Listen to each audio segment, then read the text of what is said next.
জনবিন্যাস বদল নিয়ে দিল্লিতে উচ্চ পর্যায়ের বৈঠক। আগামী 7ই জুলাই দিল্লিতে অমিত শাহের নেতৃত্বে হবে বৈঠক।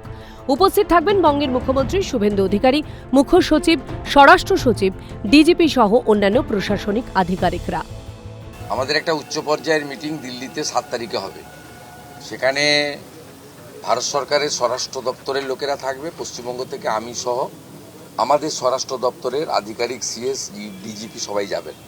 আমরা যৌথভাবে আলোচনা করে যেটা সেন্ট্রাল গভর্নমেন্টের গাইডলাইন, কেন্দ্রীয় স্বরাষ্ট্র মন্ত্রী মহোদয়ের যে গাইডলাইন বা তার যে মার্গদর্শন, তাতে আমরা কাজ করব, একসঙ্গে কাজ করব।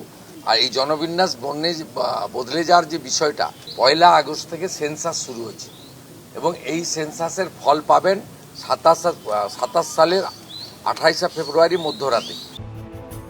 26 নির্বাচনের আগে থেকে বাংলার জনবিন্যাস পরিবর্তন নিয়ে সরব ছিল বিজেপি। রাজ্য নির্বাচনী প্রচারে এসে মোদী শাহ বারংবার ডেমোগ্রাফি পরিবর্তন নিয়ে গর্জে ওঠেন। তাদের দাবি ছিল অবৈধ অনুপ্রবেশের জন্য বাংলার ডেমোগ্রাফি পরিবর্তিত হয়ে যাচ্ছে, আর সে কারণেই অবৈধ অনুপ্রবেশকে হাতিয়ার করেছিল বিজেপি। ফলও মিলেছে হাতে নাতে।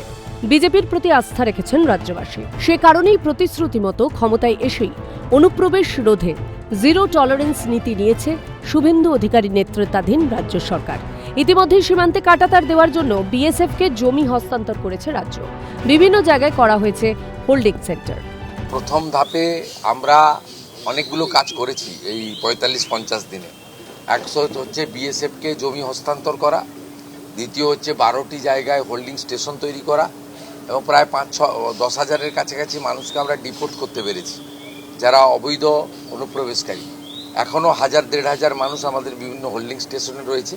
বর্ডারের থানাগুলি বিএসএফের সঙ্গে যৌথভাবে সম্পর্ক রেখে তারা যারা অবৈধ অনুপ্রবেশকারী বা ভারতীয় নয় তাদেরকে হোল্ডিং স্টেশনে আনছে এবং তাদেরকে কথা বলে প্রোটোকল মেনে, পররাষ্ট্র নীতি যা তার যে গাইডলাইন আছে মেনে থ্রু বিএসএফ। বাম তৃণমূল জামানায় অবৈধ অনুপ্রবেশকারীদের জেলে পাঠানোর ব্যবস্থা ছিল। সেই প্রথা থেকে বেরিয়ে এসে অনুপ্রবেশকারীদের নির্দিষ্ট পদ্ধতির মাধ্যমে বাংলাদেশে ডিপোর্ট করতে চলেছে বিজেপি সরকার, জানিয়ে দেন মুখ্যমন্ত্রী। আমি যেটা সরকারে আসার পরে করতে পেরেছি, আগের সরকারের সঙ্গে সিপিএম বা তৃণমূলের সরকারের সঙ্গে যেটা তফাৎ, সেটা হচ্ছে আগের সরকার এই বাংলাদেশি অবৈধ অনুপ্রবেশকারী মানে যারা সিএ এর আওতায় পড়ছেন না তাদেরকে ধরে জেলে পাঠাতেন এবং তারা আমাদের ভাত খেতেন, আমাদের কাপড় পরতেন, আমাদের ওষুধ নিতেন। আমি এসে সেটাকে তুলে দিয়েছি, আমরা তুলছি, হোল্ডিং স্টেশনে রাখছি 1 দিন 2 দিন 3 দিন, তারপরে আমরা সরাসরি ডিপোর্ট করছি এবং মূলত ভোটার লিস্টে ডিটেক্ট আর ডিলিট যারা হয়ে গেছে, এবারে তৃতীয় যে অংশটা বাকি আছে ডিপোর্ট, সেই কাজটা চলছে। এই কাজটা খুব দ্রুতর সঙ্গে চলছে, দুটো কাজ একসঙ্গে চলছে, ডিপোর্টের কাজও চলছে আর বর্ডারে বিএসএফকে ল্যান্ড হ্যান্ডওভারের কাজ চলছে। কারণ এটা শুধু পশ্চিমবঙ্গের সীমান্ত সুরক্ষার প্রশ্ন নয়, জাতীয় সুরক্ষার প্রশ্ন রয়েছে।